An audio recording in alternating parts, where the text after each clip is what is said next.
Okay, so you all know and have probably seen by now that SNK introduced their next piece of hardware, the Neo Geo Arcade Stick Pro.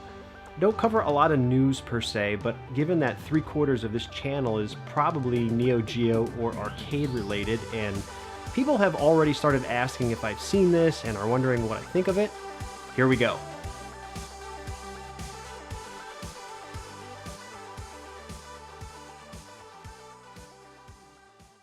So you'll notice immediately that the shape of the stick is a nod to the CD controller shell, the same controller design used for the Neo Mini. It's not the worst idea, and it's cool that they are making a play on existing products.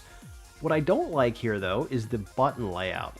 They seem to really want to insist on clinging to this newly arranged layout, which was first tried on the Neo Mini's controller, and I didn't really like it then.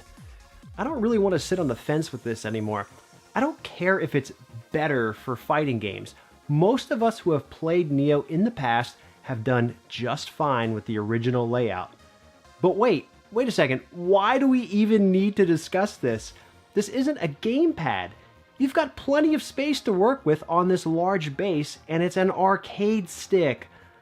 Line the damn buttons up to mimic one, as in your own arcade machines from the past.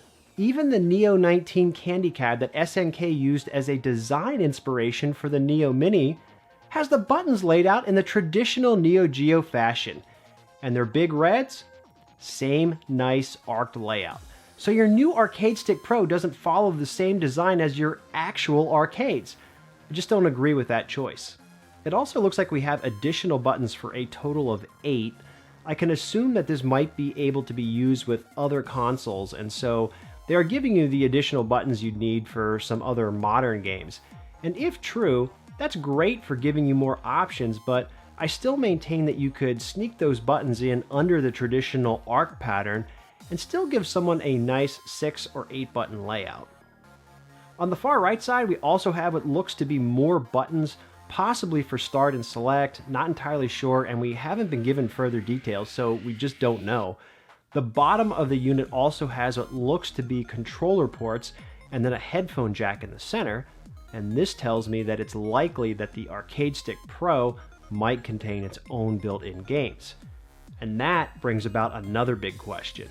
We know the Neo Geo II that was rumored a while back was said to work in collaboration with the Neo Geo Mini. Is this in fact what was being referenced? If so, I don't think I'd be alone in saying that this is pretty underwhelming. But hey, if you want to take the glass half full approach, at least SNK is still alive and making a half-hearted attempt to get products out to consumers. In short, this looks like an arcade stick that is intended to plug into the Neo Mini and perhaps other consoles as well. It may possibly include its own games and function as a standalone device. The latter would make it comparable to Capcom's recent and ridiculously priced emulation plug-and-play arcade stick. Hey, the race for mediocrity may be on, guys. In closing, I'm trying to hold back on too much judgment here until we have further confirmed details. From an aesthetic standpoint though, there's an awful lot of white happening here, and it would be nice to see a larger logo or possibly some graphics. Thinking a line or two from the original actual arcade control panels wouldn't kill this. Hopefully the Arcade Stick Pro has some weight to it and is significantly cheaper than the Capcom stick, which I believe is around $250 or $260. Now I'm an SNK fan and collector, but there is no way I'm spending that kind of money on this thing. This would have to come in at around $150 for me to even begin considering it, but hey, that's just me. What do you guys think of this thing? Are you worried that this is the Neo Geo II? Let me know down in the comments if you think this looks promising, or if you think this is just another version of the Neo Geo Mini. And that's it for today, guys. Thanks so much for watching. Don't forget to like, comment, and subscribe, and I will catch you all next time. Later, guys.